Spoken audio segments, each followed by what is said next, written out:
Pernambuco é o sistema solar do Nordeste. Quem disse isso não fui eu, um baiano.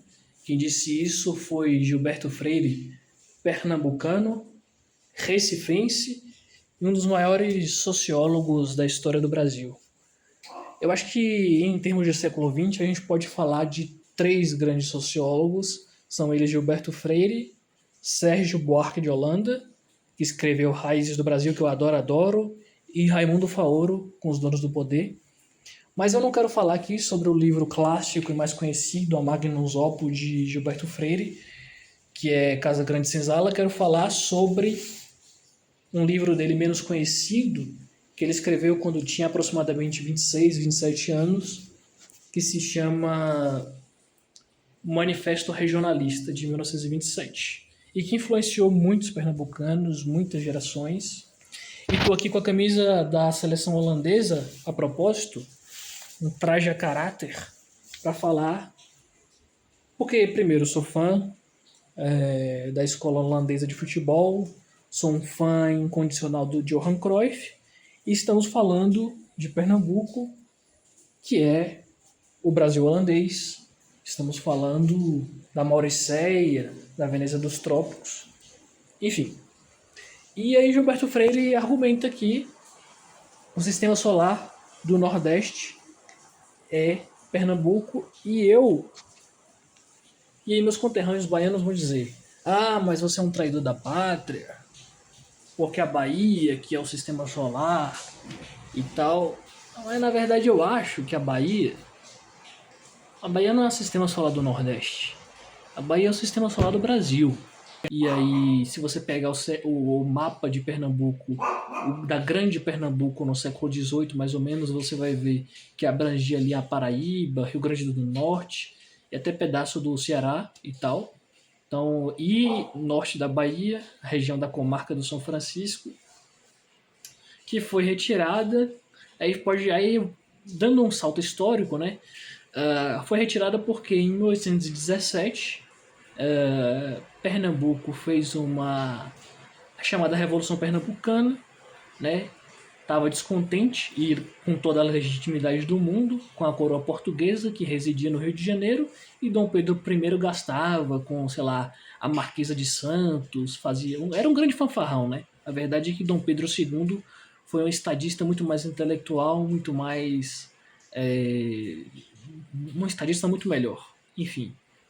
Mas em 1817 acontece a Revolução Pernambucana, Frei Caneca é preso, não era um protagonista daquela revolução, e em 1824 ele é anistiado, sai da prisão, volta para Pernambuco e comanda desta vez a revolução, a Confederação do Equador, que abrangia diversos estados. A Bahia foi convidada por Pernambuco, porém recusou porque era leal à coroa portuguesa. E aí enviou tropas para combater Pernambuco. Pernambuco perde na Confederação do Equador. Frei Caneca, infelizmente, tinha um fim triste, né? Mais do que sofrível, mais do que triste, torturado e tal. E tinha essas ideias iluministas, eu diria, ideias de, né? Nós temos nossos direitos, influenciadas pelo iluminismo e pelos movimentos separatistas que aconteciam aqui nas Américas, na América do Sul, na Colômbia, na Venezuela, etc. Daí o nome Confederação do Equador. E falando em termos intelectuais, aí a gente tem João Cabral de Melo Neto na literatura, a gente tem Clóvis de Bevilacqua, né? A gente tem Tobias Barreto, inclusive Antônio Paim, que é o maior historiador do liberalismo brasileiro. Acho que não há muita controvérsia a respeito disso. Eu acho que José Guilherme Merchior é o maior liberal brasileiro, mas historiador do liberalismo, que rastreou os passos do liberalismo brasileiro, foi Antônio Paim, que é meu conterrâneo, inclusive baiano. Escreveu um livro que não é também não muito conhecido, que se chama A Escola do Recife, que ele fala de Tobias Barreto, e que ele fala que a Escola do Recife basicamente foi uma escola de pensamento que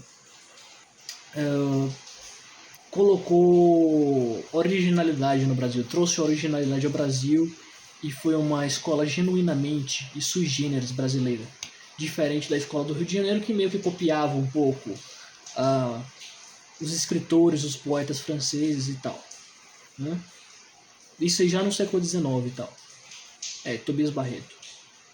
E aí a gente tem também o meu conterrâneo Castro Alves, o poeta Condor do século XIX, do romantismo, que vai fazer a faculdade de Direito na primeira faculdade de Direito do Brasil, que é a faculdade de Olinda, que depois se transfere para Recife, e que, conjuntamente com a faculdade do Largo do São Francisco, a Sanfran, aqui em São Paulo, é a primeira faculdade de Direito do Brasil, né?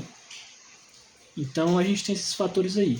A gente tem um fator econômico, a cana-de-açúcar, que fez com que a Holanda, inclusive, invadisse e permanecesse no Brasil, o Brasil holandês em Pernambuco, durante 23, 25 anos. E a gente tem um fator intelectual, Joaquim Nabuco, grande abolicionista, junto com Castro Alves. A gente tem Cláudio Bevilacqua, a gente tem Tobias Barreto, que é a principal cara dessa escola do Recife que Antônio Paim fala. E a gente tem em termos culturais, né? Que aí dispensa apresentações.